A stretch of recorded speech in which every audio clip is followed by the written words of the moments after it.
center I encountered before. A jagged cavern of metal, lit by an unearthly blue glow. There's a constant hum all around us, likely from the power being sent to all areas of the station. Hopefully Santiago is able to find a map on that console he's been messing with. Then all we have to do is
with a body reminiscent of a gecko, fluttery wings, and a natural stockpile of charge light, microluminous Psyche has an unearthly, if oddly charming appearance. A curious creature by nature, it always gave me the impression that it was studying me as much as I was studying it. A favorite snack of many predators, this small lizard has no natural poisons or any means of defending itself at all, save for a swift retreat and its charger. Survivors can approach it without fear. As a pet, microluminous Psyche is happy to clamber up a survivor's shoulder and cling to it as it would never want to leave. Evenly tempered and easy to care for after being tamed, it is a stalwart companion and an excellent source of charge light.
As we made our way deeper into the station, we passed through a massive chamber.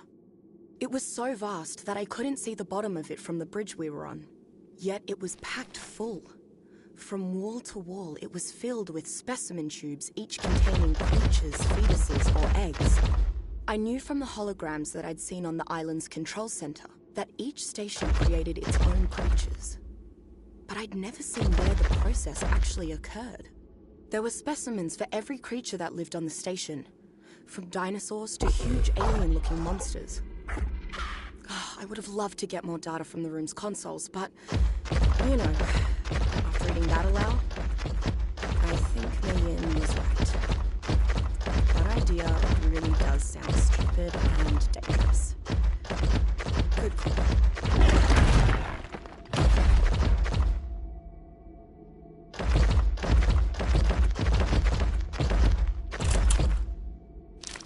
Xenomyzon luminosus is one of the most poisonous aquatic species I've ever encountered. While its trademark glowing tail makes it easy to spot and identify, those luminescent glands are also where it produces and stores a debilitating poison. Xenomyzon has developed a particular fondness for blood, and whenever possible, it will attempt to latch onto human subjects. Once it does, it injects a poison for which there are only 2 cures, a specialized antidote or time. I would not recommend the latter. While Xenomyzon cannot be brought to heal, some survivors have stored them in fish baskets for other uses. This keeps the subject alive and contained, but not properly tamed.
Ever since I saw those strange holograms in the island's control center, I'd considered this possibility in the back of my mind. But I wasn't prepared to confront it. Not directly. The room was similar to the one with the creatures, if much smaller. Specimen tubes lined the walls in neat rows and columns. But these all held the same species. Homo sapiens. They weren't clones exactly, at least not of each other. Each one was unique, and they were all adults. I suppose I came from somewhere like this too. Designed in that control center, and created in this form. Does that mean my memories? Are they all transplants? Fake? No, impossible. Too detailed. Maybe, somehow, the station can reach back in time and just copy someone. That seems unlikely, but I think I'll cling to it. It makes me feel more real. At least that way, someone actually lived my life, even if it wasn't me.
The human specimen room was hard on everyone, but I think it was the worst for Maylene.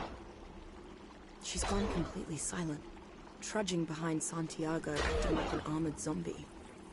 I've tried my best to explain everything and offer my support.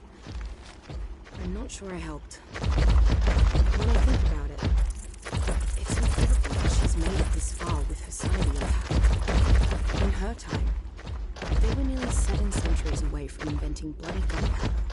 The idea of a machine that creates human beings, and that it created you, would be unfathomable. I hope she's alright. For all our sakes. Seeing her rattled like this makes me feel a bit peace.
Again, I've proven them to be a band of fools.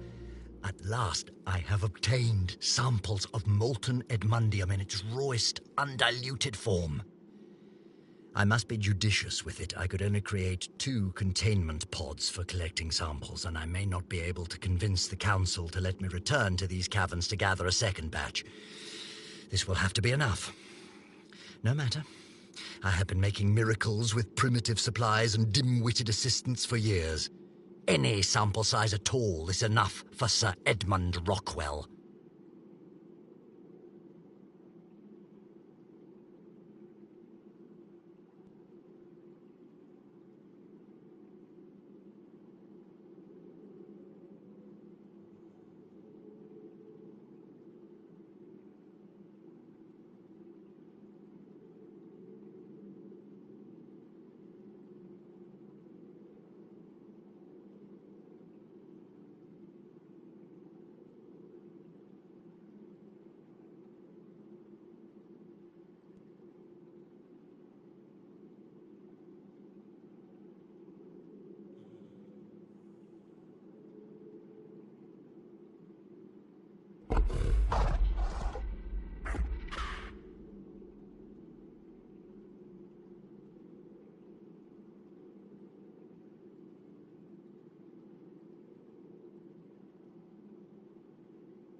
villagers have been quite bothersome since I returned. It was interfering with my work. Diana kept checking in on me, claiming she was concerned, but I saw through her lies. I see through them all. They simply wanted to benefit from my genius. Luckily, I was able to distract them with a side project of mine, what I call Plant Species Z. I was studying the effects of charge on various flora and stumbled upon new species that can act as a bioluminescent sentry. They seemed to believe that this was the center of my research, and so I happily let my samples pass into their incompetent hands. It's a paltry sum to pay for some much-needed peace and quiet. Now, it is just me and my Edmundium, as it should be.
Now that I have returned to the village's laboratory, I have confirmed that raw, molten Edmundium is far more potent than its solid, impure counterpart.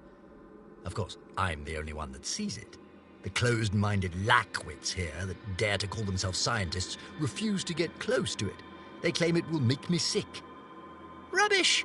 The Edmundium would never harm me. I can feel its warmth. I can hear it calling to me. It speaks not of danger, but of infinite potential. They're also painfully myopic. Their impure Edmundium may make for fine armor, but that is a mere fraction of its true power. They will see soon enough.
Mm-hmm.